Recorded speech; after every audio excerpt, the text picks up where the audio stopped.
All right, we are back with the Osceola Seminole Sidelines, our third Tuesday special, as we get ready to, in about an hour or so, to react to the college football rankings, and we'll get into a little bit of that later. Obviously, the news of the week leading into the Florida game was the injury to Jordan Travis that will cost him the rest of his college football playing career. It was obviously a gruesome injury. I'm sure everyone that is watching Seminole Sidelines saw it. Feel awful for Jordan. I had a chance to write about it in Takeaway Tuesday. I think you don't ever the suddenness of the way it happened shocked everybody. The optics of the way it happened shocked everybody. It was if I watched the play over and over again, just hard to watch. Hard to watch because of what that kid meant to the program. Hard to watch because of how that kid plays. A lot of reasons it was not fun to see, and we wish Jordan a speedy recovery. But Curt, I'll start with you. You were in the press box when it happened. What was your reaction? What are your thoughts now, as we are now 4 days removed from the injury? We're 3 full days removed from the injury. Jordan, as far as we know, is still in the hospital. We don't know the specifics. We do know that the ankle was dislocated, and just visually it looked like it could be worse than that. But anyway, just your thoughts on Jordan Travis, the injury, and what he's meant to this program over the last 4 years. Man, it was just sad. And frankly, there have been moments at the last few days. I don't think any of us slept that well Saturday night. And you just think back and kind of you're reminded of it when you think about it in your head, like being out at practice today, and you're just kind of sad all over again. I mean, we are supposed to stay unbiased. And I think we do a good job in our coverage of staying unbiased. But when you cover these people as people, not even as players, but to get to know them. And when someone has a special a journey as Jordan, it just sucks to see it end that way. I mean, that's the best way to say it. It just sucks. Whatever type of season Florida State was having. I mean, obviously the implications for an 11-0 Florida State team are even bigger. But even if Florida State was 7-3 or 7-4, it would just suck for Jordan to go out that way. I mean, frankly, about as weird an atmosphere in Doak in the aftermath as I've ever. I mean, just eerily silent. I mean, the press box, we kind of didn't know how to handle. I'll admit I had kind of looked away to the next play, and it kind of I had taken my eyes off, thinking that he had just gone down and not having the close up view of what happened and seeing Jordan react like that. So it's still something that I'm processing. I imagine other guys could speak to that too. 72 hours later here on Tuesday night. Yeah, Jerry, I don't think I've ever seen as much symmetry as to an individual's player's development within inside a program and the development of a program that coincided along with his individual development. Jordan Travis, outside of Mike Norvell, is probably the player most responsible for FSU's ascension back to the top of the college football world. Obviously, a lot of players play a huge part of that. He doesn't do anything by himself, but there's some symmetry between where this program has gone, where this team has gone as a program under Mike Norvell, and where Jordan Travis went as an individual player. As he got better, the program got better in every in every possible way. And really, this team kind of followed his lead the last 3 or 4 years. I think we were one of the first sites to consider, that called him a warrior when he was a younger player. It's what we took away from the style of play, even when he was still in the middle of his development. But just talk a little bit about your thoughts on the injury, your thoughts on what he's meant to this program, and your takeaways from everything that's happened since. Yeah, I think, the way you wrote it, the symmetry between he and the program's development is a good it's a good reference. And it's not just him as a player, and he is a warrior, but it was the kind of person he is, he's the kind of the role model of what Mike is trying to recruit here. And if you noticed, we all noticed that we wrote a lot about it. There were 4 or 5 guys who didn't go to the NFL because Jordan didn't go. And they came back for him. And, the fans who see him play and maybe have met him, gotten an autograph, the thing that's, hard to really convey is how genuine a person he is.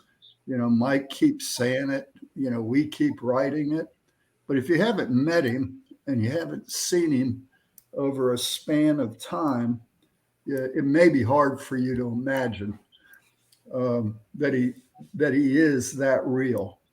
Thing that impressed me, and I've never seen a quarterback like this, maybe you guys have, but I never have, is he was truly insecure.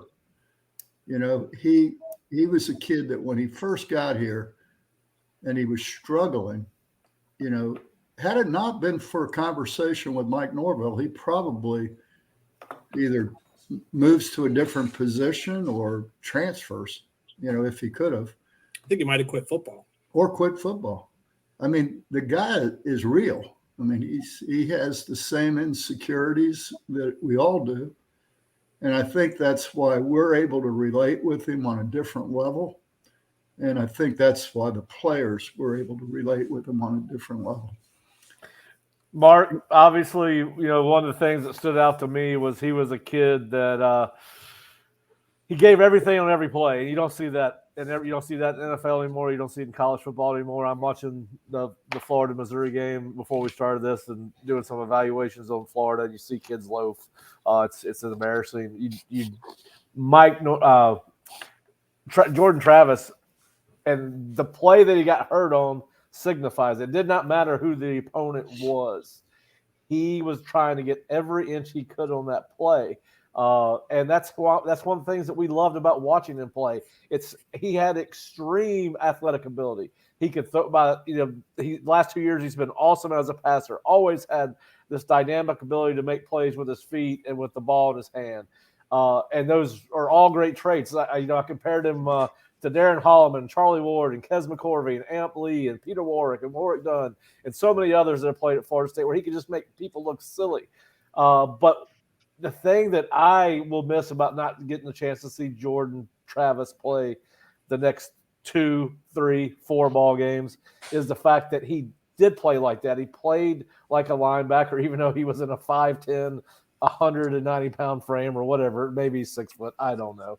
But I will miss the warrior-like mentality he played with, the way he played, like every play could be his last. You played for Florida State. You played with a guy, although totally different athlete, that had no Danny McManus threw caution to the wind, right? He's one of the toughest players I've ever seen. Just talk a little bit about your thoughts on Jordan, your thoughts on the injury, your thoughts on what he's meant to this program.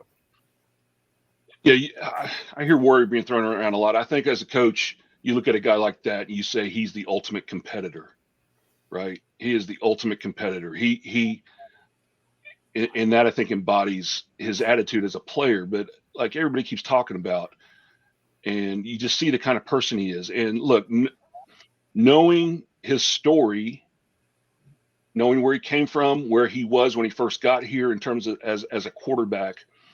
And I mean, when it first dawned on me, he was that kind of player. I was at the Boston College game when he single-handedly won the Boston College game. And he was not equipped at that time to be a quarterback to do that, but he just willed that win with his athleticism and his desire and his competitiveness. And that's, to me, I was struck by him. And then the next year when we start struggling, we have Alex Honeybrook and Mackenzie Milton, and we're trying to figure it out. I even said it on this show. I said, for me, Jordan Travis is a leader. He's a guy that if you put him in that spot and tailor the offense to him, I think you'll win more games than you lose. He's that kind of guy. And then for us to go through that year, and then the next year he comes out against LSU and throws the ball all over the park, and we beat LSU down in New Orleans, and we're like, wow, right? And as he grew, and you said it, the symmetry, Pat, it makes so much sense, but as he grew, so did the program. And that's his force of will that is embedded into this program. Everything that Mike needed to get done to change the culture in this program was embodied in Jordan Travis. And through his leadership and his will, walking alongside Mike Norvell absolutely willed this program back to where we are now. And for that, as a ex-player, coach, fan, you know, I'm so appreciative of that. And so, I mean, look, when you look at the pantheon of great Florida State players that are also great people, right? We think, I was thinking to myself, who, you know, is he now my favorite quarterback? You know, Charlie Ward. You think of Charlie Ward, Warwick Dunn, obviously Coach Bowden, right? Derek Brooks. You think of guys like that, and Jordan Travis belongs right with those guys in my eyes, and maybe even more in that he was not a superstar guy. He made himself into that during his time here, right? And so we grew, he grew, the team grew, the culture was built, and it was all for him. And so, you know, I think everybody deep inside kind of felt that. So when it happened, it was the suddenness of it, number one, right, against North Alabama of all teams on senior night, with all the emotion that was going on in senior night and the situation we found us in during the course of the game. And for it to happen like that, I told Jerry when I saw him after, I said, you know, my first thought was, well, we're no longer, that's the end of the Jordan Travis era. Now we see where this program really is. You know, is that culture sustainable? Is it all of that? You know, because we don't have that force of will on the field now, and that competitiveness on the field now. We'll see. But as far as Jordan goes, I hate it for him. And I mean, we all just get so emotional when we think about what he personally was robbed at. I mean, he was getting ready to earn the fruits of his work and his labor. It was coming to a crescendo, right? Going down to Gainesville, playoff, you know, championship game, playoff, he was getting ready to reap in all the benefit of all that work he's put in these 3 years, and it was just taken away from him like that. And for me, that's where I hurt for him, you know. But then what do you get?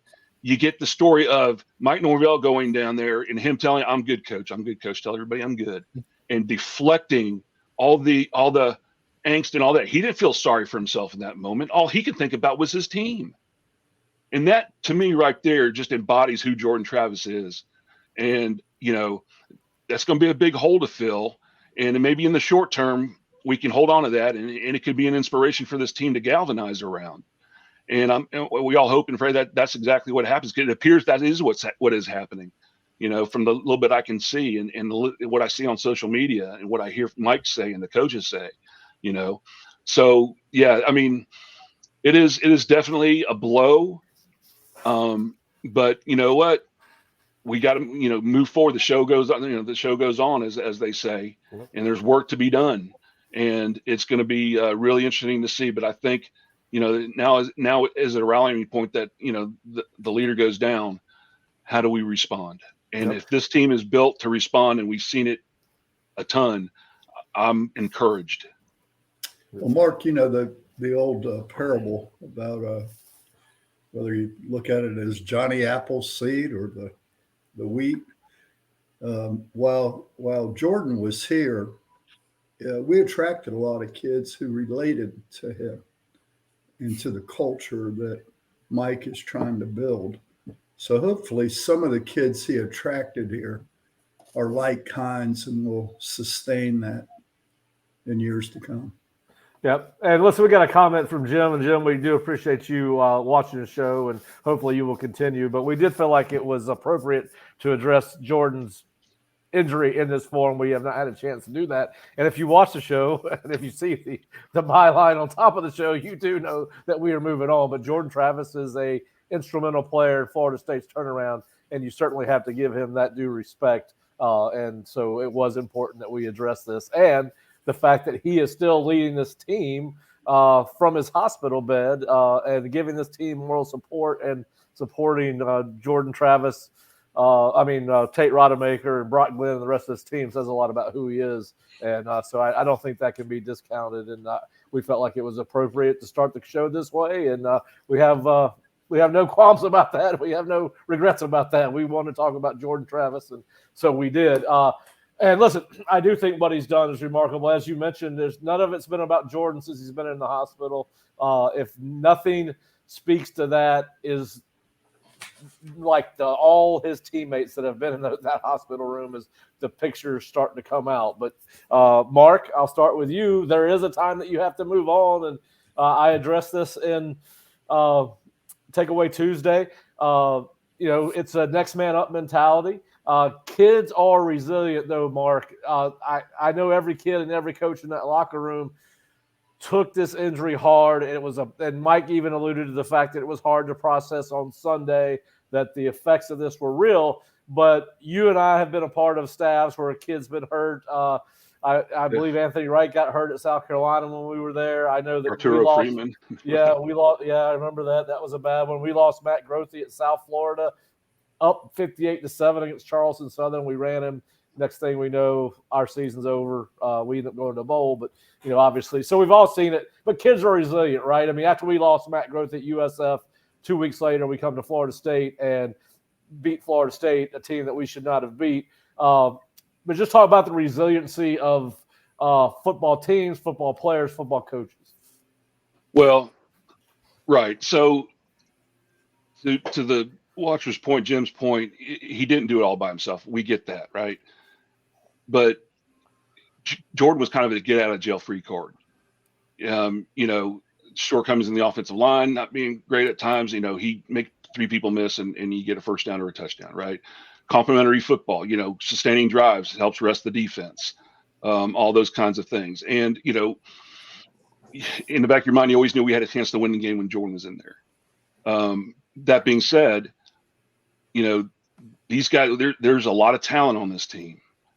There's a lot of talent on this team in a lot of different spots. And, Tate Rodemaker is going to line up at quarterback. He's going to look beside him. He's going to see Trey Benson.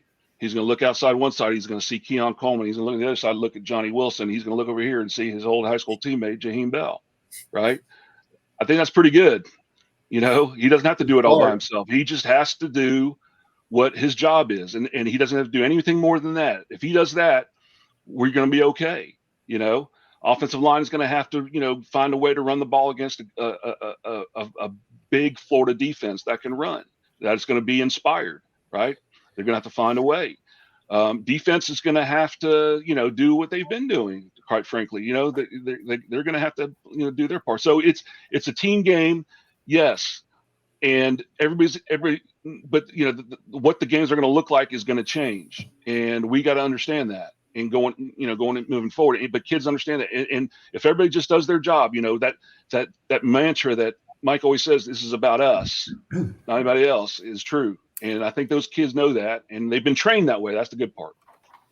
All right, well, listen. Before we move to Florida, let's stay on Saturday night. We all knew that we would see Tate and Brock play.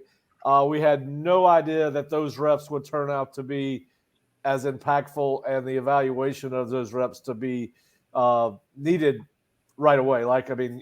We thought, hey, Travis is going to be out by halftime. We'll get to see Tate and Brock play in some sort of mop-up duty. That's not what happened. Tate came in to another game against a team from Northern Alabama where they were down 13-0. So there was, and I know that there was probably no thought process in the stadium, anybody watching the game, that it was ever going to be anything but a Florida State win. But he got thrown in there suddenly. And I think if you saw the injury, and I'm sure those players knew that this was going to be an injury that was going to impact Florida State for the rest of the season from the time they saw Jordan on the ground. But Curt, I'll start with you. I've been through the film. I've shared with all Osceola subscribers exactly what I thought about every single throw Tate made in that game and how he played and presented himself. But let's talk about everyone's takeaways from Tate's game against North Alabama, because I saw a kid that was confident, poised, took control of that huddle right away, drove Florida State down, finished that drive with 3 points, and then after the next drive was stopped, 3 straight touchdown drives. Of course, now one of those, I believe, was set up by Jerry and Jones, but nevertheless, 24 points in his, I believe, 4 of his first 5 possessions. But just talk about what you thought about Tate in that game. Yeah, I thought frankly, to use Mike Norvell's word, I thought he responded pretty well. There were a few, it feels like there were a few nervy moments at first. I think there was one where he turned the wrong way at a handoff or a potential handoff, and then he had one on the goal line as well.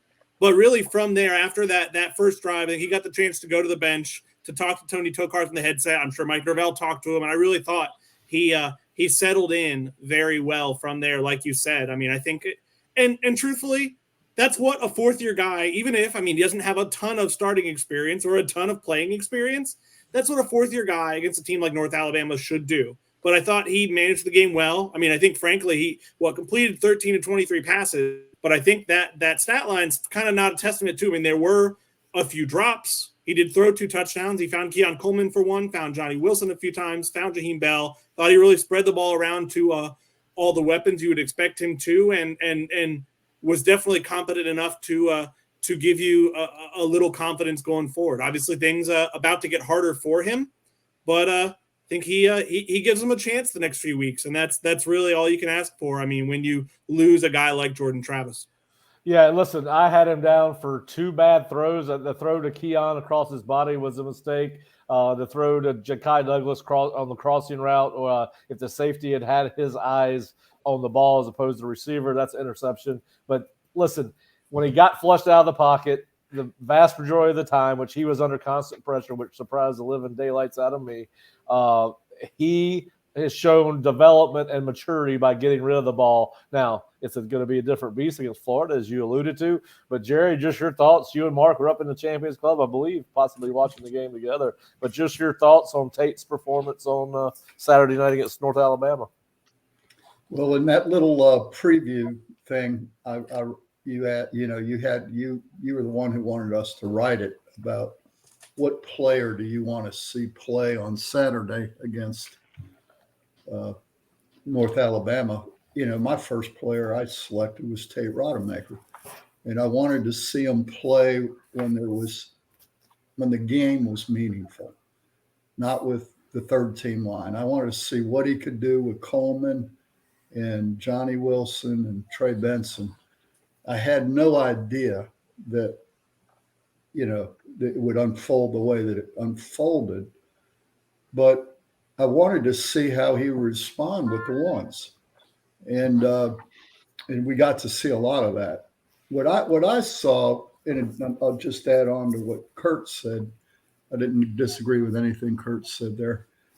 But one thing I did see that I really felt good about is when he did have a pocket, he was very confident in the pocket. He stood tall, he climbed the ladder, and he was patient, and he found second and third options on those pass routes. And that's not something that a freshman quarterback does. If we were to put Brock Glenn in there, I don't think we'd see that. But we did see that with Rodemaker, as you should see with a guy who's had as many reps at practice as he's had. I think you guys know I've never doubted that Tate could be the guy. I mean, I've always felt like, when you're running with the third team offense or the second team offense back when we had no offensive linemen, it's hard to establish any kind of a tempo or momentum or any confidence in yourself. And that was what was so exciting about Louisville game a couple of years back, was I felt like it's not, I think there's 2 parts to this. One is Tate needs to feel confident that he can do it. And I think Louisville was, that moment for him where he said, hell, I brought him back. I mean, we were losing, and he led us back to victory and played a significant role in it. But more importantly than that, I think, is that his teammates saw him do it. And on Saturday, it was against North Alabama. It's not the same as him doing it against Louisville a couple of years ago. But I think, it gives you as a coaching staff, I think, some confidence that we can run these plays with him. He's going to execute them at a high level. And, after 4 years, that kid knows the playbook. It's not like you're going to start a freshman like Florida's having to do. And they're sitting down there trying to figure out what plays can we run with him. And he's got, 30 maybe, that they may have run only 10 different plays with him. So I feel pretty confident that Tate is going to be fine. And not to be disparaging to Travis, but I think there's some things Tate may do better. And I think after 4 years, Mike and Tokars know these are Tate's strengths, and they need to call plays that Tate is, and the talent around him is their sweet spot. Considering what Florida does well. But we've got a heck of a lot of knowledge as a coaching staff about who Tate is and that Florida doesn't have with their quarterback. Yeah.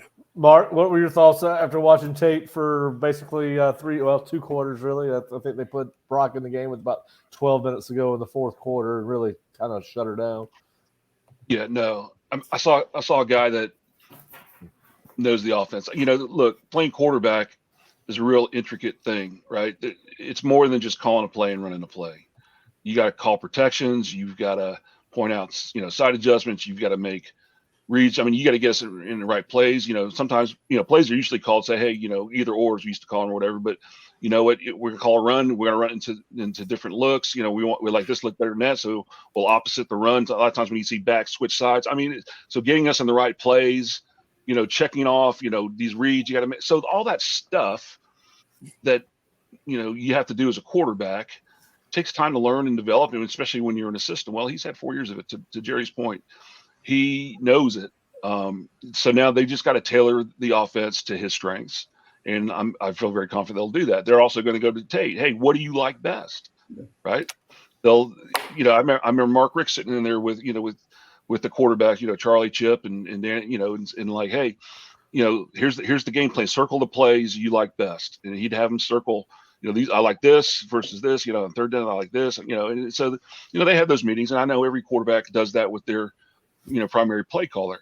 Where do they feel comfortable? What are the plays they have confidence in executing? And so those plays will be different than what Jordan would have circled, and so the offense by virtue is going to look a little different.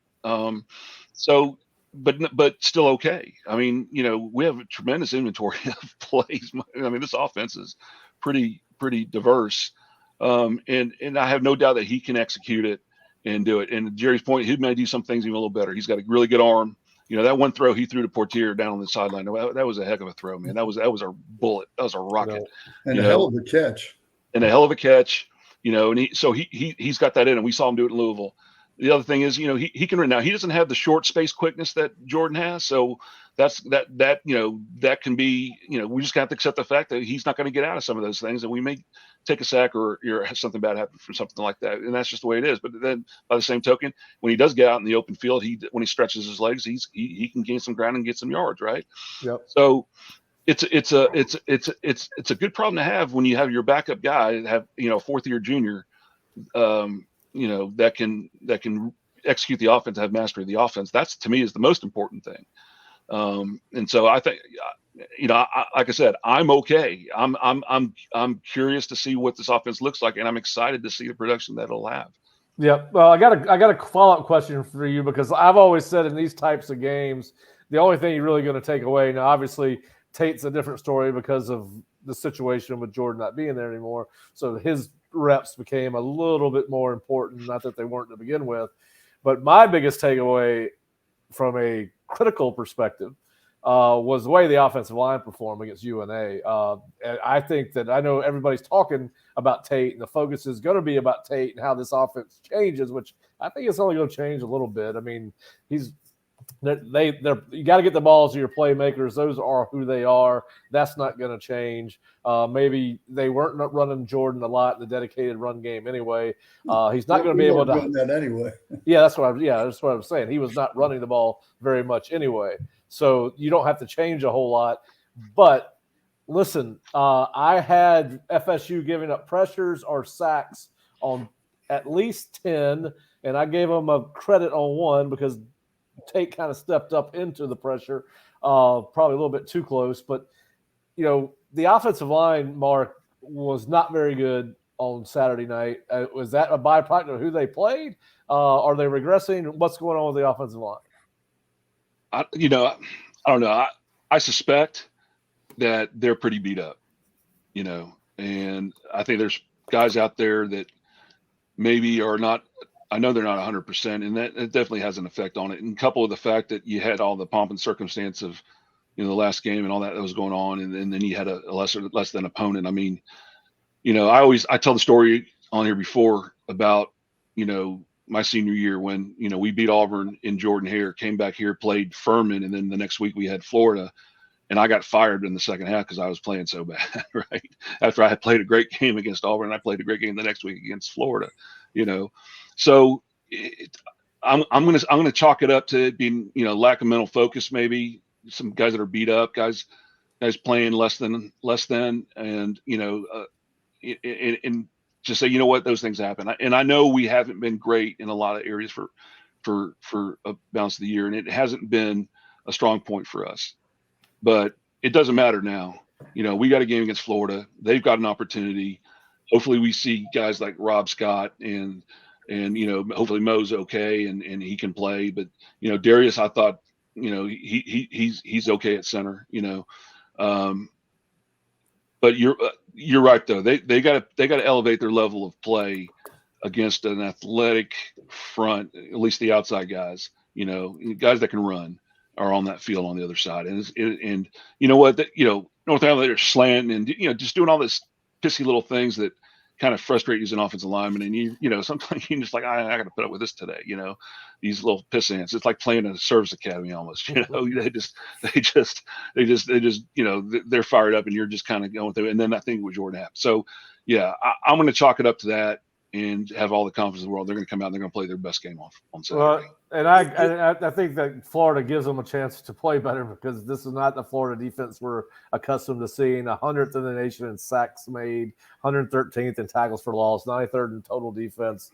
I think they give up. I think Curt said they're last in the country, and they've given up, I think, 20 40-yard pass plays. Yeah. So listen, this is not the. But they're going to be the world beaters against us. You know that. Yeah. I wouldn't. I throw all. I mean, it's cliche as it is. You throw all that out. Look at them against Tennessee. Look at them against Tennessee. Right? They can put it together. For a little bit, they did against Tennessee, and dominated that team. So we just to Jerry's point, we just got to get it out of them early. The Rob Scott, to talk about this, the offensive line, the Rob Scott situation is interesting. It sounds like maybe he'll be able to. So Alex Atkins Monday talked about, he said, I think there was a third straight game where he dressed out and didn't play. But Alex said Monday that he was available if necessary, was basically what he said Saturday. So I'm thinking maybe they're just hoping they could rest him up for the stretch run as it was, which I'd say you're firmly in now. Yes, definitely in the stretch run as they try to get the last regular season game count as a stretch run. Yeah, I think it is. Well, knee deep in it. When you potentially got 3 other games outside of that season finale, I think it's safe to say they're in a stretch run. All right, so Mark, you kind of alluded to it earlier, and I'll start with you, Jerry, because you mentioned it too. We haven't seen a whole lot of Jordan Travis in the run game this year, so I don't think things are going to change very much. I think that you got to get the ball to Keon, you got to get the ball to Johnny, you got to get the ball to Jaheim, you got to get the ball to Trey, right? I mean, that's not going to change. Same thing on Florida side. Max Brown's a redshirt freshman quarterback, only thrown 12 passes. Billy Napier said, listen, you can only do what your quarterback does, but we know who our playmakers are, and we got to get the ball, find a way to get the ball to them through this kid. I'm of the opinion that we will see minor tweaks. You're so late in the season. I don't think you're going to see an overhaul of either offense because of what they do. But what are you expecting from Florida State's offense, Jerry, and what do you expect to see from Florida's offense? Well, I would agree with you, Pat. I don't think you're going to see a lot of it. The nuance may not be noticeable with Florida State's offense because Tate can run everything that Jordan runs, with a few exceptions. And so as concerned as I am about, how Rodemaker plays in Gainesville, I'm more concerned about the other 16 or 18 guys that'll play on offense. You want to execute. And so I wouldn't change much. you know? Oh, I wouldn't either. Curt, what about you?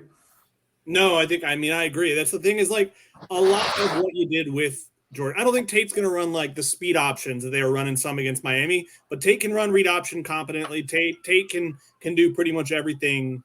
He's not going to have the escapability Jordan did. But yeah, I think the offense, I mean, like Mark said, and I think Alex even said as much yesterday when we talked to him that like you do talk to Tate with the difference with him coming into the week as QB1 is you do. I mean, like Mark said, you talk to him and say, what plays do you like? You're having those conversations with him when normally you have them with Jordan. But yeah, no, I mean, I think it helps Tate that that atmosphere last year, I guess Mark and Pat, you were both there too, was not as hostile as the one he's going to face Saturday, but it was a hostile atmosphere, and Tate led that second half comeback with not as talented an offense. So yeah, I mean, I think that helps. I mean, obviously, I think you want to queue up some quote unquote easy stuff early. I think you want that script to be really good, but I don't know. I wonder if you cork up some early deep shots. I think I mean that's I think maybe Tate's best throws are those deep balls. I think he throws a really pretty one. So I do wonder if with the receivers you have and the QB you're going to have, if that's maybe a part of the early game plan. Well, he's got two that can catch him, Keon and Johnny. So take some shots, use that size advantage. So hey, I gotta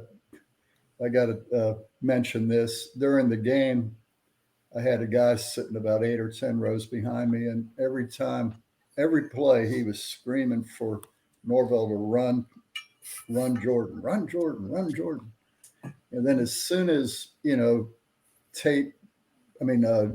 ran the RPO and took off with it, got the first down and kept fighting for more. The guy behind me went off on Norvell, and it's just funny. I don't see with Jordan down and with Tate, your backup in there, and a true freshman and Glenn, that you're going to take many chances with Tate. Yeah, running the ball. Yeah, I agree with you. I mean, I think you got to protect him a little bit. And I agree. And I think Florida might. I don't know what their third team quarterback looks like, but this kid is a dual threat. Yeah. I don't want to put him in the class of Castellanos, but he's pretty good with his legs. Yeah, I think they got the same problem, Jerry. If they're down to him, I don't know how. And again, maybe Jack Miller, right? If you're now, maybe he makes up for some things if protection breaks down, extends plays, that kind of thing. But that's what I see. Yeah, and he's got two backs that have rushed for over 700 yards. So I don't think they'll change much at all either. Because of the depth problem at quarterback, the same thing we have here now with Jordan gone, and I think obviously because of who they are as an offense, their identity's already been established. Mark, what do you say about the offense? Yep. About quarterbacks. About the quarterback and how you use Tate and how Florida uses. I agree with Curt in that, and I told Jerry this at the game. I said I wish we'd do more deep shots, especially with Tate. I think we're going to need to the very least scare the bejesus out of them to keep them back off of us, discourage them from blitzing too much. And getting the ball out of his hand quick, right? I see us doing, keeping up with the screen game, play action screen game. I love it. We're good at it. It's something that we execute at a high level. So keep that going. And there's got to be some kind of running. Running game is the quarterback's best friend, right? So that's got to be a part of it too. But look, it's all there. And I think Tate does something real well. He does the RPO real well. It's funny because I got to think that we had some blind calls on some of these runs and RPO looking things with Jordan for some reason. And I don't know what the reason is, because like against the Miami game, we'd run, we had Benson in the pistol and Jordan opened up that midline and his eyes are on that flat defender and he's putting the ball in the belly and that flat defender is boogieing in there. I mean, he could have just pulled it and thrown it 20 times in that game. Never did. Or he could take off and run it, even though they had 20 watching him. He could have, with a 5-yard cushion, he's going to juke anybody, right? But he never did. And I know Tate does that well. He did well against Louisville.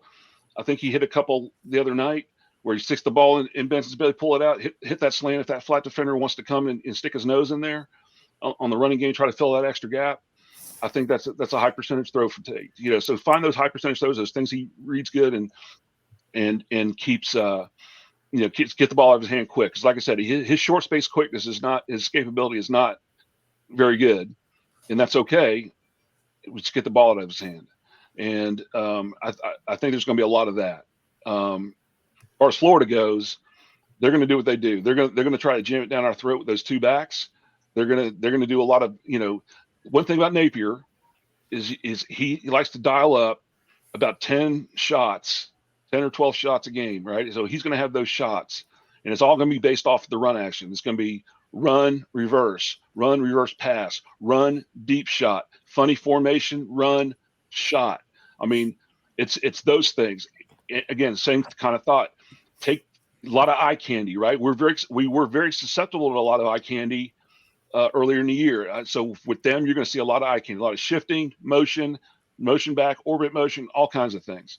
So they're going to do that to protect their kid too. But I think the kid is who he is. He's going to take off and run. If his first read's not there, I see that kid taking off and running, and we got to be ready for that. And we're going to play it the same way we probably always play those kind of guys. We're going to put Kendall Deloach on the open side on the line of scrimmage, one linebacker in the box, and he's going to be watching for opposite side of the back. He's going to be watching for that quarterback keep, right? Maybe even get a little spying with Shaheem Brown coming in there, spying up. I mean, all those things that we'll do to adjust to a running quarterback that we've done in the past, we'll probably keep doing those same kind of things. We are who we are. And so, the ability but it's going to start with stopping Johnson and Etienne. That's where it's going to stop. That's where it starts for us. If we do that, we take all that other stuff out of there.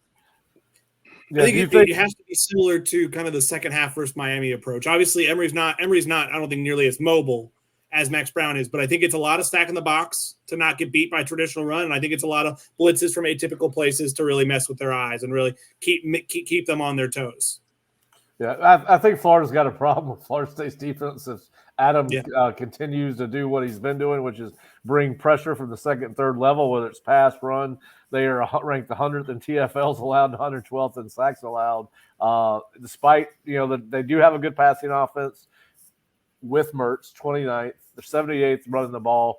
Do you guys expect Adam to stay where stick with the game plans he's had, or bring more pressure, less pressure? I think that.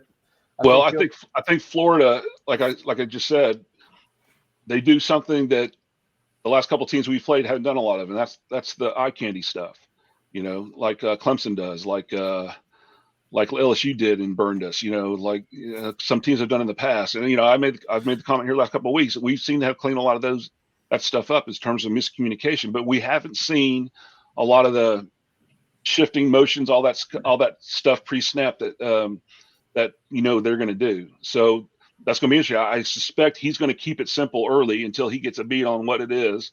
And if the running game becomes a problem, if we can beat them, they have their problems on the OL too, right? They've got tackles out. They're playing with 13 guys. I mean, they're beat up pretty much too. And look, this is a game for number 5 to make some money. It's a game for, number 44 to make some money and number 0 to make some money. I mean, this is their money game here. There's a lot to play for. So, if we're able to stop the run and contain all that other stuff, playing it simple, I suspect that he's going to start simple early. And if we're struggling, then all the other stuff will start happening, right? He'll start taking more chances. I've got a comment on that I want to bring up in a minute, but first Weiler was asking about it. He was curious if the second team center and Tate have had a lot of practice time together. And Weiler, the way Atkins works the offensive line, he cross trains those guys pretty much. So at practice, Curt and I, we see a lot of Washington at center with Tate in the game. So they're not strangers to each other. Mark, and I put that question up there. I'm curious. I know he does work a lot with Darius, and Maurice obviously got hurt later in that game. Seems like he's questionable entering this weekend. If it is, we assume it'll be Darius, not David Stickle, if Maurice wasn't able to go Saturday. how big a deal is that chemistry if that's a guy he's practiced with more than even Maurice, the starter, who probably works predominantly with Jordan in practice? Yeah, I don't think it's a big deal. I mean, I don't think it's a big deal. I think you would know. That's why I asked. You would know. Yeah, no, I don't think it's a big deal. Like Jerry said, they cross train a lot anyways, and plus they're going to have this whole week of practice together. It's not a big deal. Yeah, I think it'd be a bigger deal if they were under the center offense. I don't think it's as big a deal in the shotgun. I think that's for sure. For sure. Curt, we're blessed to have two former centers on here, so we should. That's true. That's true. Hey, Mark, I wanted to follow up on a conversation we had within the last week or two about how Adam might approach this. And you made the statement just a few minutes ago that he's probably going to sit back and wait and get a feel for them before, he starts playing games or adjusting. But you made the point, and I thought it was a good point, that when the offense gets the ball at their own 25-yard line and they're running the ball and they're getting 5 and 6 yards and they get a couple first downs and they get up around the 50, fans tend to panic. They go, right. Oh, we got to stop the bleeding. And what I think a lot of fans don't realize is when you play that kind of a defense, keep things in front of you, try not to give up the big gash plays. The field gets shorter when you get to the red zone or even inside the 30. Your safeties have got a friend behind them. And, I don't think Adam panics when they move the chains a couple times. And I would suspect that's what we'll see with Florida. That Adam is very strategic. He's a smart guy. And he has a vision for how his defense is going to play, how they need to play a particular offense, and whatever it is that day, it is. I just suspect from having watching it for the last several years, if he can stop the run with 6 in the box, when they're in 11 personnel, that's the best of both worlds. That's the ultimate, right? So, let's give it. Let's see what it looks like, and if we can do that, fine. But you're right; when that field starts to constrict, and look, we're excellent in red zone defense, right? We have been excellent all year on red zone defense, and that field starts to constrict, and those windows get tighter. Those safeties get a little closer. Those 5 and 6 yards start, and look, all you need is one play to get them behind the chains, right? So you play a team like this that wants to grind it out. It happened against Miami, right? Miami wants to grind it out, and they had some success running the ball early, do some bad tackling or whatever. But in the second half, all of a sudden, boom, you start getting them behind the chains, and they're in trouble because they can't throw the ball. And he is patient in that he understands that this is what the problems that their offense will have against our defense, and he plays to our strengths. We're not a team that's going to play man coverage against on the board from the minus 25-yard line. I mean, we're not going to do that. And there's a reason for that, right? Because who we have covering, the safety play, whatever it is, whatever he feels is our best chance to win the game. That's what he's going to do. If he goes against type and starts playing press man, all over the field, all of a sudden we start getting burned and getting big chunk plays in the passing game. I would be shocked as anybody because that's against type. That's not who we are, and that's not our strength, So, yeah. Right. Jerry, by the way, I saw your boy Conrad Hussey playing some nickel corner against North Alabama. So he's been playing mostly safety, right? So they're starting to expand his role. All right, so guys, Mark, I got a question for everybody because we're either all graduated from Florida State, and obviously Mark played for Florida State. But I listened to Billy Napier's press conference on Monday, and most coaches glow when they talk about Florida, or say have glowing comments about Florida State and the type of football team. We hear about Jordan Travis and Keon Coleman and Jared Verse and Braden Fisk and Kalen DeLoach and what great football players they are, explosive on both sides of the ball, make explosive plays on offense, make big plays on defense. Napier asked about Florida State. And I want to know how this would affect you as a player and a coach, and would you use this as a motivating factor? Because I kind of thought it was kind of really a watered down comment.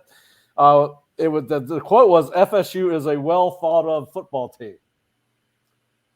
I kind of took that as, listen, Billy Napier is not the most polished speaker. He could not go on a speaking circuit or work a church like Mike Norvell and Bobby Bowden and people like that.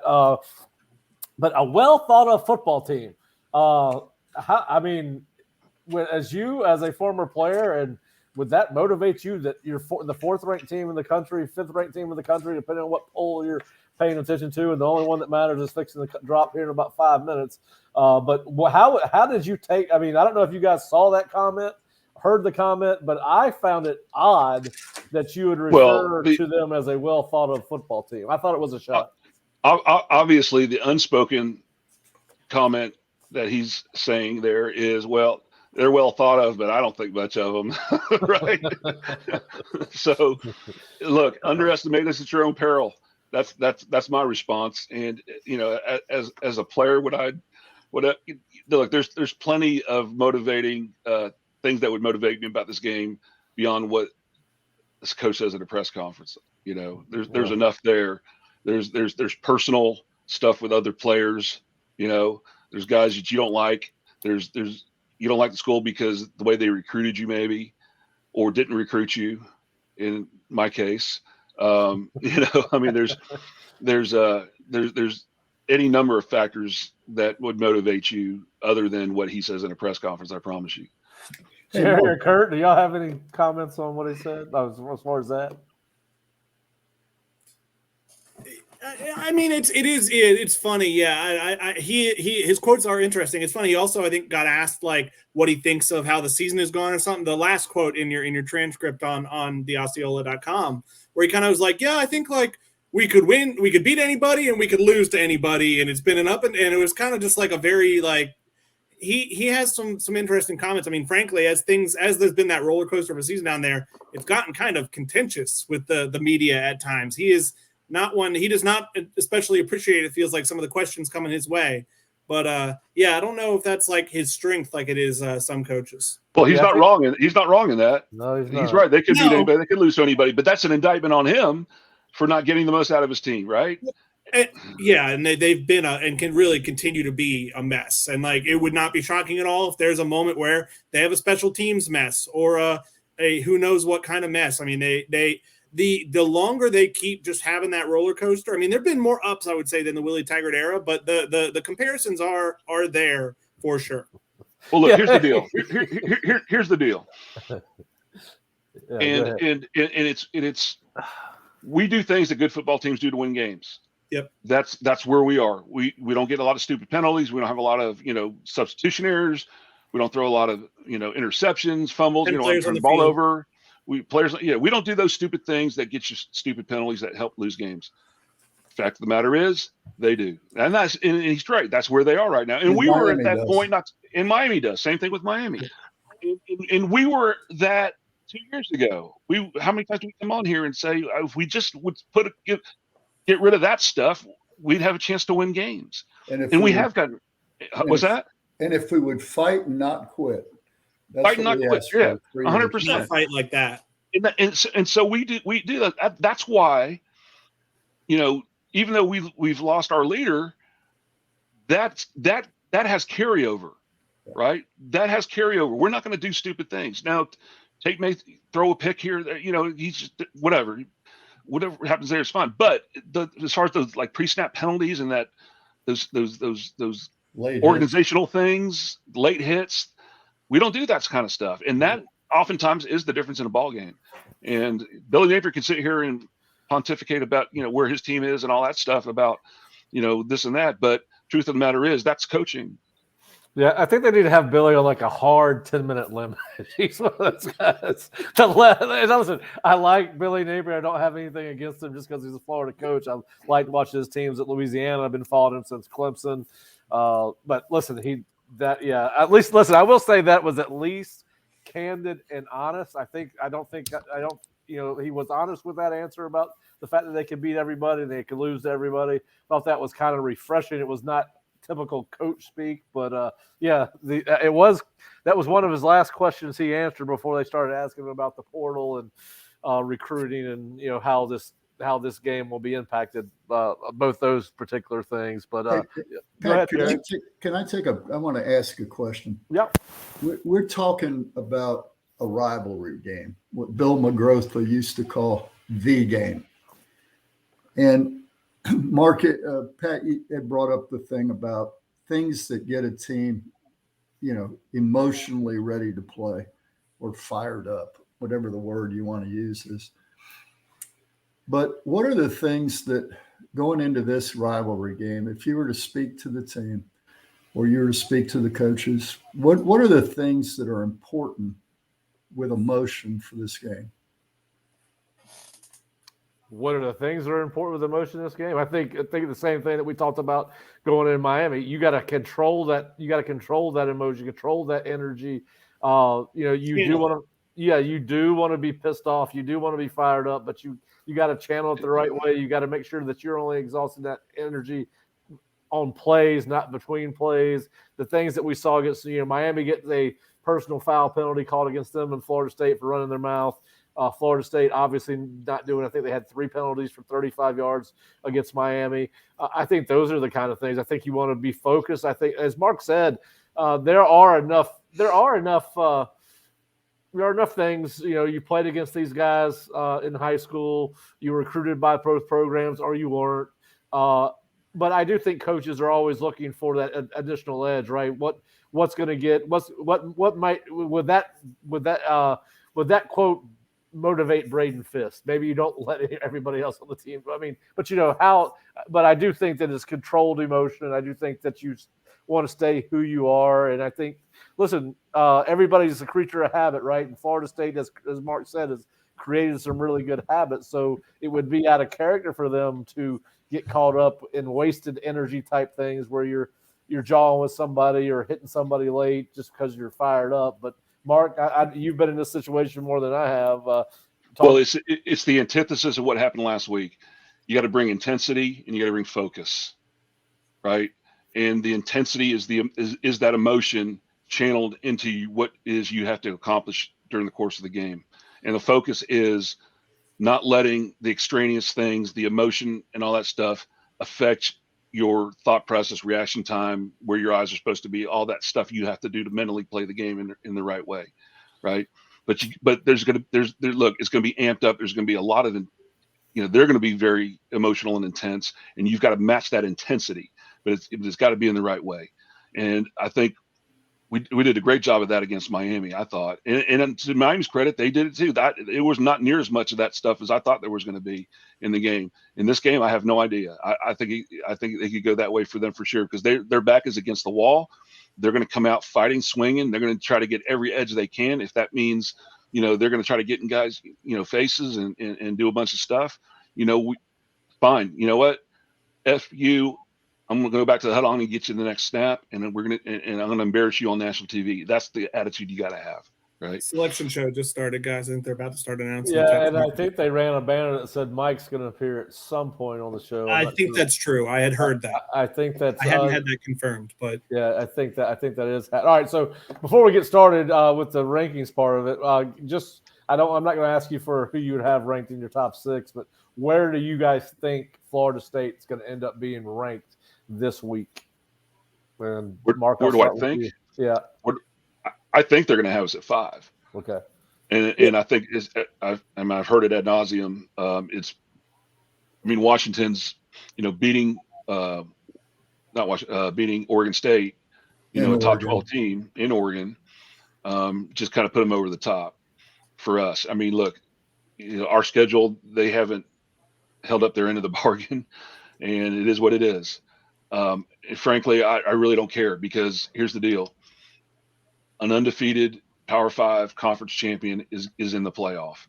There's no way they're going to roll out Duke Oregon out there and get asked the question, why is not Florida State in the playoff? And his answer is going to be because the ACC is not a good league, as the athletic director of NC State. They're not going to do that. And as the son of former Commissioner Gene Corrigan. Exactly. So, I expect us to be 5. I'm okay with it. It is what it is. And I really don't think that the whole Jordan Travis thing is going to have any effect on whether or not, we make a playoff or not. I think that's just talking points for TV. Well, the thing is tonight, I mean, I thought we would go to 5 last week, so it won't surprise me if we do this week. The thing is, though, that there's going to be teams lose ahead of you. And, I mean, Michigan, Ohio State. One of them has to, yeah. And then the second thing is you beat Florida, and I don't care if Florida's a 5-6 team or not. It gets people's attention. And if you beat Louisville, now you have a much stronger resume than we can claim right now. That's another top 10 win. Assuming Louisville beats Kentucky, they'll be in the top 10 next weekend. They were 10th last week. I imagine they'll be 10th because I don't think anybody in the top 10 lost last weekend. It's been the chalkiest season. It's crazy. I think they've never had in the playoff era 5 undefeated Power 5 teams this far into the season. Look at Clemson getting ranked. Clemson's back in. That helps. Little Clemson. Where are they at? Where did they 24, 24. And they beat South Carolina this week, and all of a sudden they're 8-4. Yeah, and you were the only team to beat them at Clemson this year. Right. Yep. So that helps. That kind of makes it a quality win in its own right. Yes, NC State's ranked too. So they're going to be 4 ranked ACC teams. North Carolina's going to fall out, but Clemson and North Carolina, or NC State and Clemson are both in. Who's NC State have this week? North Carolina. North Carolina. It's home cooking with Boo. There you go. Yeah. So yeah, I mean, it'll fall. Beating Florida in Gainesville. I don't care how good or bad they are, but you do have a team that has SEC Division I athletes. That's got to count for something. And then Louisville beats Kentucky, and we beat Louisville. Louisville will be a top 7 team, maybe. Wow, 18. Oregon State falls 5 places after losing to Washington. That's crazy. They were a favorite technically. And Iowa, your team, Curt. Iowa. We'll see if that line's at 27.5 this week. I'm not sure I'm running back the 3-peat. I have benefited from those Iowa unders the last 2 weeks, but I'm not sure I have the guts to bet under 27.5. Phil Parker should be. I know Adam Fuller's up for it, but Phil Parker to carry that team to 9 wins should be the Frank Broyles Award winner this year for what he has carried that. His defense has carried that program this year. What do they average per game, Curt? Do you remember? No, I do not offhand. All right. Well, that's I did not think that Oregon State would fall 5 spots back down. Notre Dame moved up. For some of the fans on here that may not know the Corrigan deal, when we joined the ACC, LSU at 14. Sorry about that, Jerry. Back in the day, in 92, I guess it was, Gene Corrigan was the commissioner of the Atlantic Coast Conference.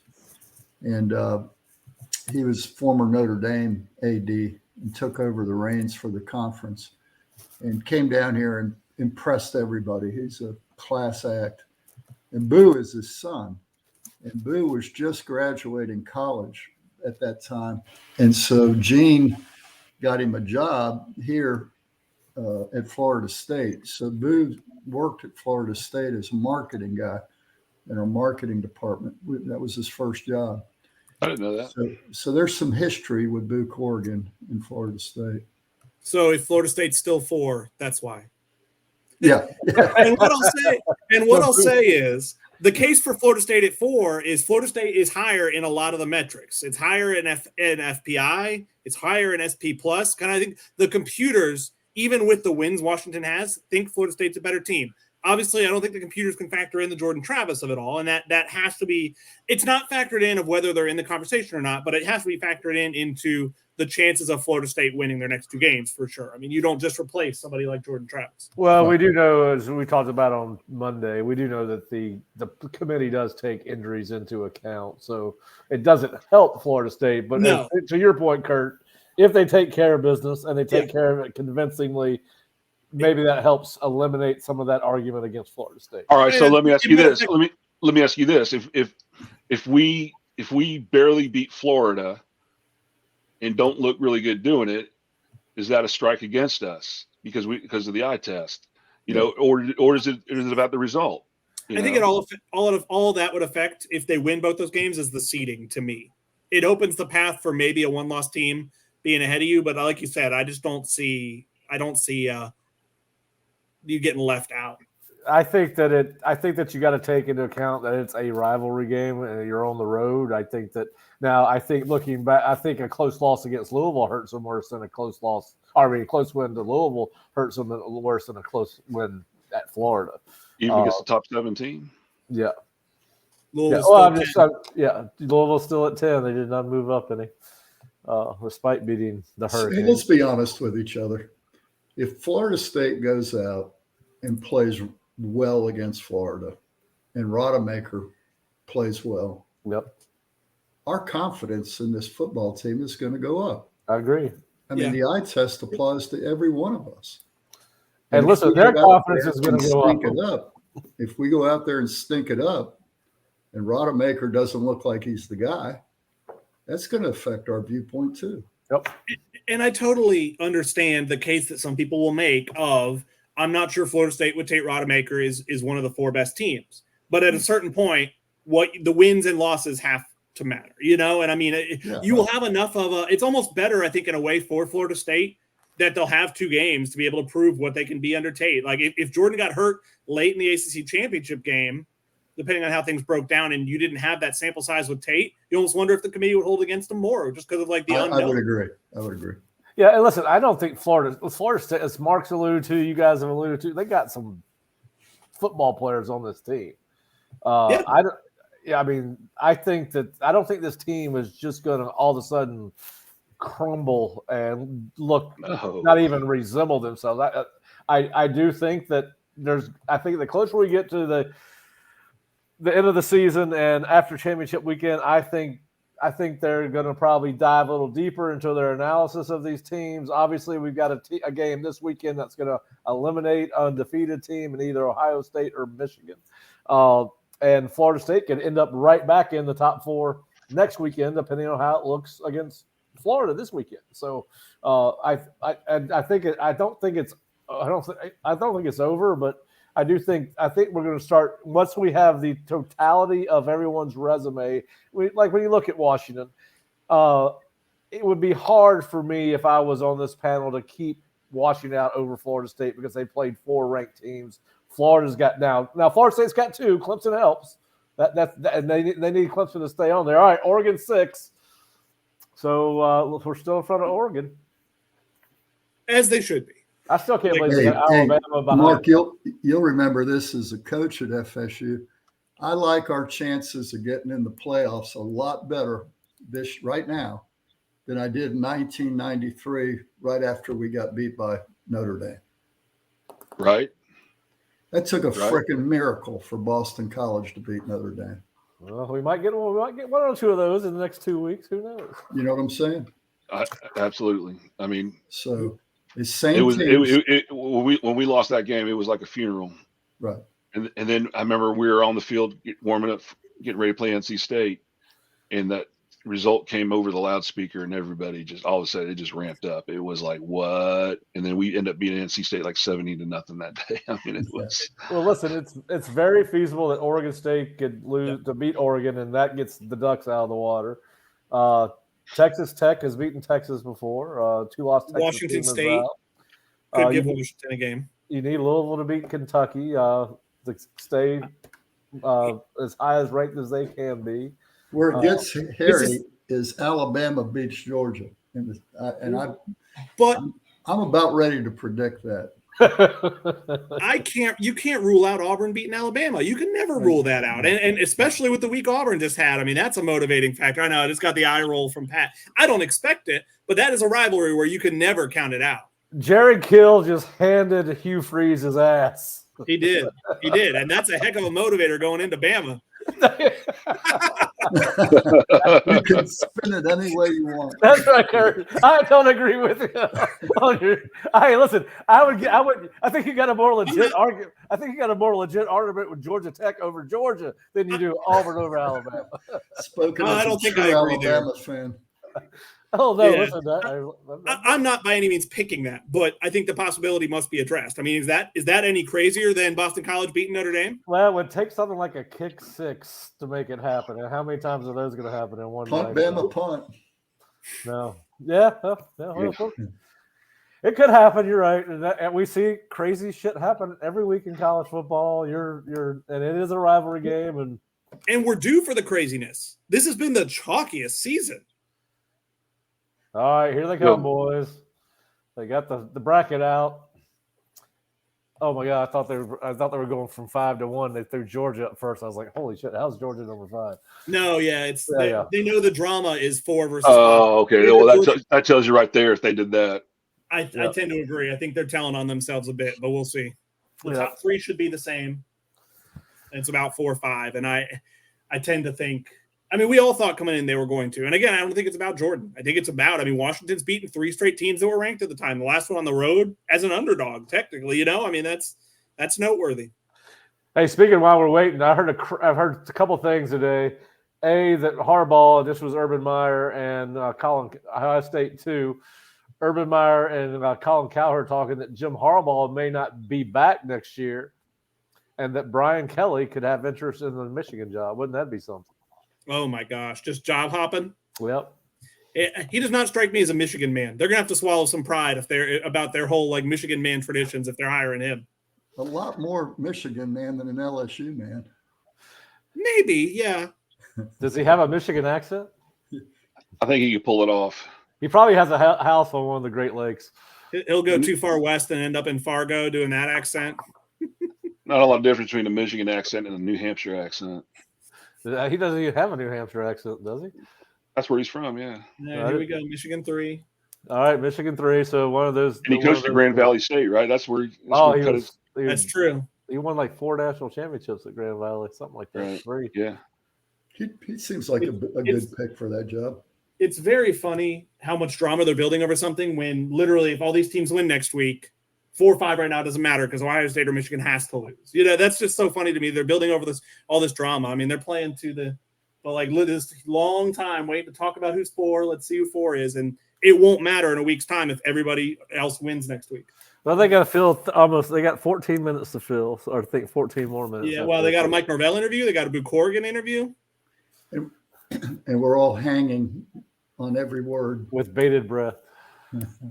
I don't care what they have to say. I just want to see. I can't hear. I do not have the sound up. I just want to see where they're ranked. I think Bob is on sound duty for this. He might be able to come on and report back in a bit what Mike says. I'm not sure I'm going to because I've got to get the story up whenever this comes out. And then what we thought, Washington 4.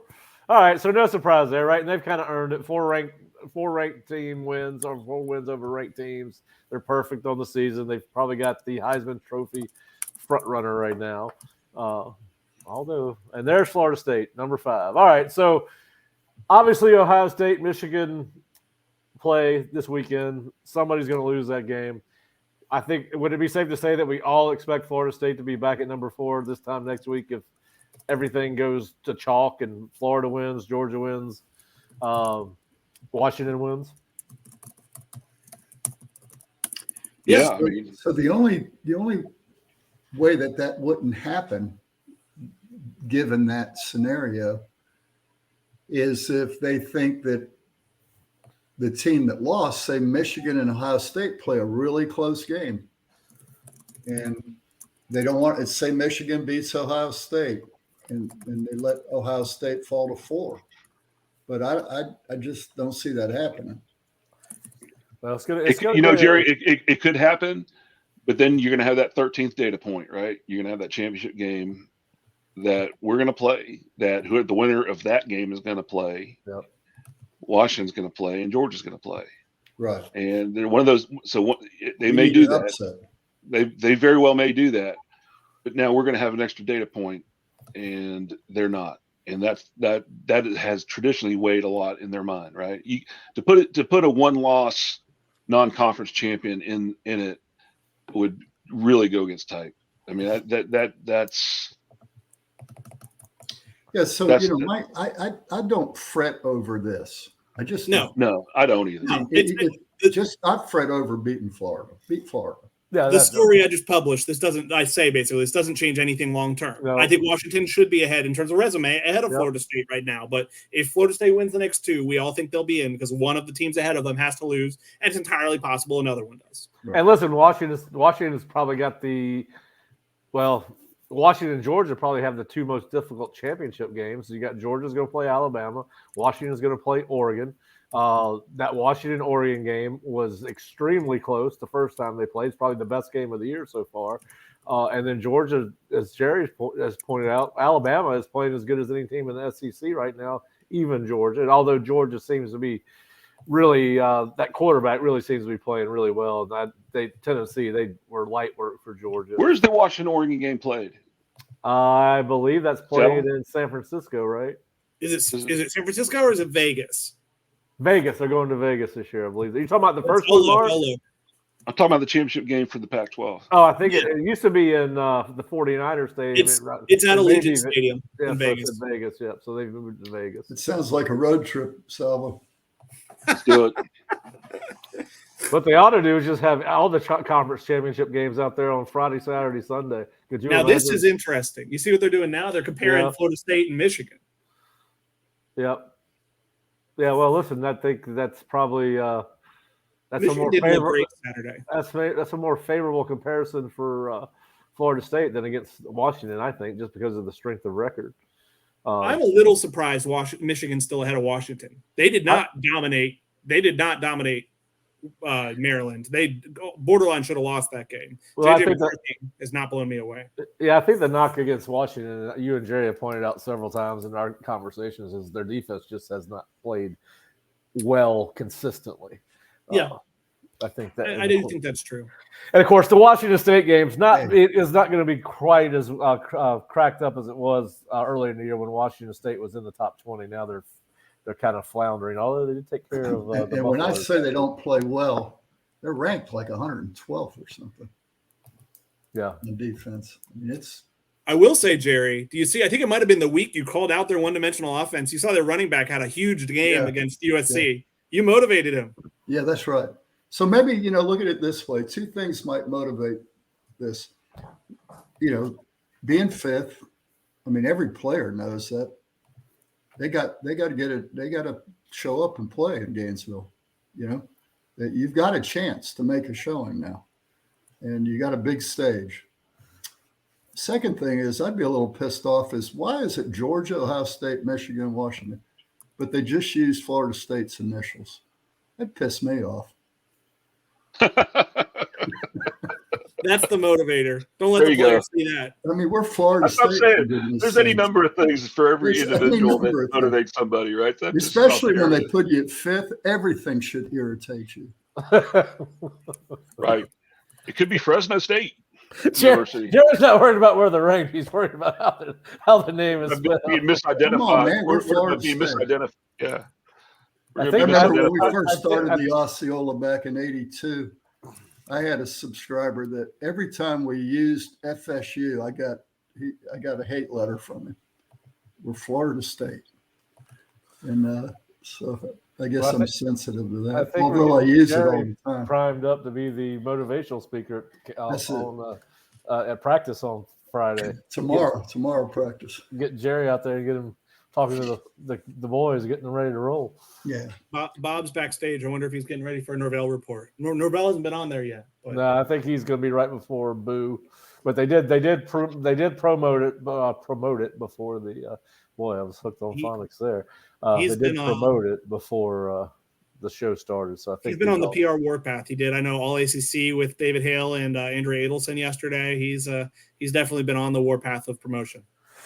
Well, he's good at it. So he is. Well, listen, our fans want to say that the eye test doesn't matter. I think Mike knows it does.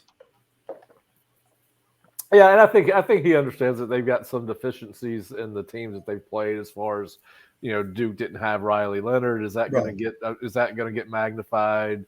Those kind of things. You got to build your case, right? And listen, he's really good at staying on point. I mean, if he was a politician, I mean, he knows how to stay on message, and he does a good job of that. He's got a little bit of that evangelist going when he gets fired up. So he's no death row Billy.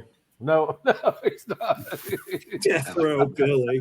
Some people are trying to start Hillbilly Willie, but you're going straight to Death Row Billy. Well, you've already compared it to Willie Taggart. I'm not the only one. Again, he is not that level of, but there is. He's not. He's recruiting better than Willie. Man, it's the crew cut. It's the crew cut. Well, yeah, I think he needs to go ahead and just grow his hair out and be proud that he still has some. He's not like PJ Fleck, who's lost all of his. But that's just me talking. But yeah, listen, I think Jerry's right. Mark's right. We get to have these conversations are great to have, and listen, we kind of get more into the nuance of them in our staff meetings than we do here, just because we have a lot of people with a lot of strong opinions on the staff. So those conversations are fun, and they're gonna listen. And there will be a time for us to sit down, and the closer we get to the final poll, the more this nuance will be important, right? Well, I imagine we got some subscribers out there that like to see us really pissed off, and that there's a conspiracy theory against Florida State and all that. I don't buy into that. I think you earn everything you get in college football, and we need to go out and earn it. And we got our opportunity right in front of us, and make it hard for them not to vote you in. Yep. And I think that's the challenge the next 2 weeks, right? Yep. We're preparing our readers and listeners well. The first comment on the board when I posted the story was expected. We'll be 4 as long as we beat Florida. There you go. Correct. We have educated the fan base, and they're already well educated to begin with. Well, the truth is the fan base is a lot damn smarter than any of us. So. Well, that's what I was trying to work my way back to. Certainly in my case. Especially the younger ones. They scored 12 and 1,400 to get into this university. All we had to do is breathe. All I had to do is fog the mirror. I am very thankful that Florida State allowed me to come to college there. That's right. I am really thankful of that, because I'm not sure. Probably would have been somewhere in a foreign island somewhere with a online classes before there were online classes. If it had not been for Florida State. But yeah, listen, it's gonna be a fun weekend, guys. Rivalry weekend. Hey, Mark, are you going to the game? No, I'm not. Okay, you're watching it from the friendly confines of Palm Harbor. No, I'm gonna go back on Friday to Nashville. I had an opportunity to go to Gainesville. I can't sit in the stands in Gainesville. I just can't. I'll get in a fight. We'll get your press pass. No. Yeah, I don't know. I'll just get hives, man, going in that place. Well, hey, we hope you come for our post-game first impressions. We want you to bring all that feistiness and energy that comes with playing Florida. Oh, man. You going to be ready to go Saturday night? I'm going to be locked in a room for sure. I mean, we gave you Julia put me upstairs and keep everybody else downstairs. And in the safe room. We gave you Alabama off to save your energy for the Florida game. You should be fresh and ready to go, like Kalen DeLoach. You're right. Exactly. Well, he'll play an important role in this game if that quarterback does have good wheels. Because Kalen's played that pretty good, I think, don't you? I do. Yeah, he's a key part of it. I think the improvement at linebacker has been one of the keys to this season for Florida State, because I don't think we saw DJ Lundy having the kind of season he's had. Kalen's finally played up to what we thought he could be, and Tatum's just who Tatum is. He's solid. And listen, they've stayed healthy at linebacker, and that's been crucial too. Yeah, for sure. They frankly, I mean, it feels almost like, unfortunately, like the Jordan Travis injury is like paying penance, because they've had some guys miss time, but they haven't really had any notable guy be knocked out for the year. And that's really the first one who was going to contribute pretty majorly who did. So they're the unfortunate how the injury gods can strike. I don't think that's how that works, Curt. I don't actually think that's how it works, but they have been lucky. And now that is quite unlucky. Well, football is a fickle mistress, and when she strikes hard. But listen, I think we've probably got a lot of people that are going to want to go away to watch Mike speak. I think we're going to want to go hear what Mike has to say. So we'll take this opportunity to thank everybody for joining us tonight. If you're not a Florida State Osceola subscriber, please go to floridastate.rivals.com or theosceola.com and check us out.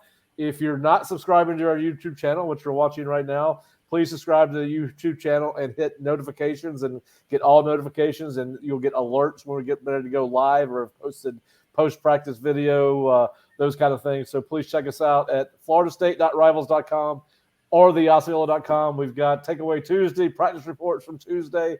Curt and Bob and Jerry will be back at practice tomorrow. I'm going to try to join them if I can get enough of my Florida study done tonight. But we'll have a scouting report coming out, keys to a win. Curt, anything else they need to be aware about at the Osceola? Jerry's got practice reports from this morning. Jerry's got a great article on what it's, the challenges of losing the face of your program, obviously related to Jordan. So please check us out at theosceola.com. And Mark Salva, I'm going to let you sign us out as always. Go Noles, scalp them, gig them damn Gators.